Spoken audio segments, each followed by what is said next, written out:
ओम साई राम। अभी कुछ दिनों की बात है, मैं बाबा के ऐसे भक्तों की लिस्टिंग कर रहा था जो 21वीं सदी में शिरडी के साईनाथ के पास थे और जिन्होंने बाबा का सानिध्य पाया और बाबा के दर्शन किए और बाबा के साथ समय एक्सप्लेन किए। तो मुझे एक ऐसे भक्त का पता चला, एक ऐसे भक्त की अनोखी कहानी जानने को मिली जो मैं आज आप लोगों को बताने जा रहा हूँ। 2012 तक साईं बाबा का एक ऐसा भक्त था जो कि बुजुर्ग था और जिसकी डेथ 2012 में ही हो गई।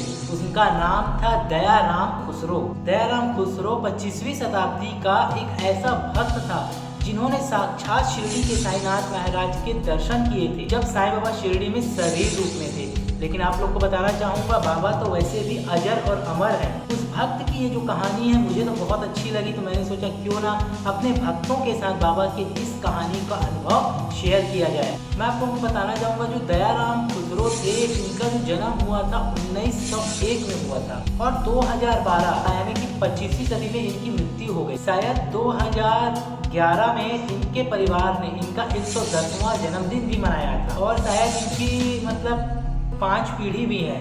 लेकिन ये कैसे साईं बाबा से मिले, इनके बारे में मैं अब आप लोग को बता देता हूँ।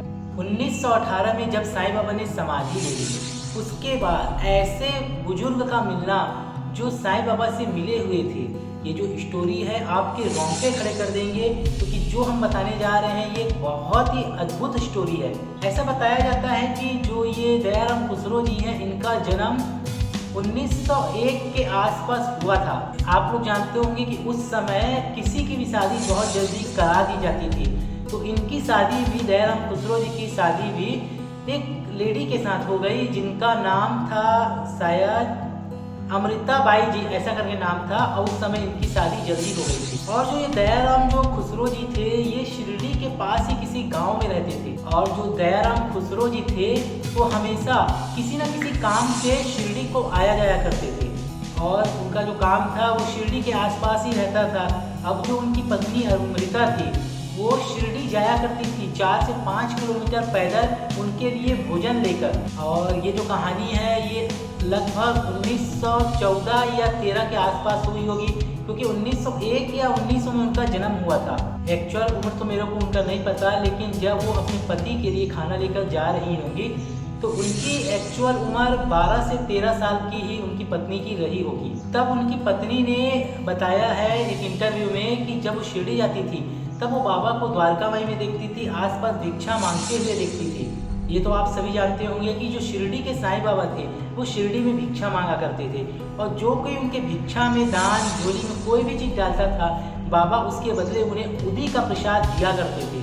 और तो और जो अमृता बाई है, जो अमृता बाई जी हैं, दयाराम खुसरो की जो धर्मपत्नी है, उन्होंने भी कभी बाबा को भिक्षा में, झोली में कुछ दान किया था और बाबा ने उन्हें उदी प्रसाद स्वरूप दिया था जो उन्होंने भी प्राप्त किया था। और तो ये तो आप सभी जानते हैं कि शिरडी के साईं उदी का प्रसाद देने के बाद भक्तों को आशीर्वाद देते थे, कहते थे कि बेटा सदा खुशी रहो, सबका मालिक एक है, वो मालिक तुम्हारा भला करेगा। ऐसा बाबा हर भक्त के साथ करते थे।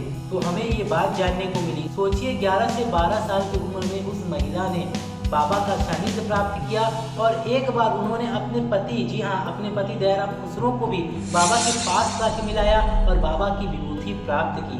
और ये 2010 और 11 तक ये लेडी जिंदा थी और इनकी 5 पीढ़ियाँ भी हैं और 80 से 90 लोगों का इनका परिवार है। तो ये अनोखी कहानी हमें जानने को मिली, तो हमने सोचा क्यों ना अपने साईं भक्तों के साथ इसे शेयर किया जाए। अगर आपके भी आसपास ऐसा कोई महिला, बुजुर्ग जो बाबा के सानिध्य में कभी पड़ा हो, बाबा का सानिध्य और बाबा के साक्षात दर्शन किए हो, तो आप हमें उनका अनुभव जरूर बताएं। हम इस चैनल के माध्यम से इनके बारे में जरूर प्रसारित करेंगे। आप लोगों को कैसा लगा ये सत्य कहानी जानकर कमेंट करके अपनी राय जरूर बताएं। मिलेंगे अगली बार एक नई खास वीडियो के साथ, तब तक बहुत बहुत धन्यवाद। ओम साई राम।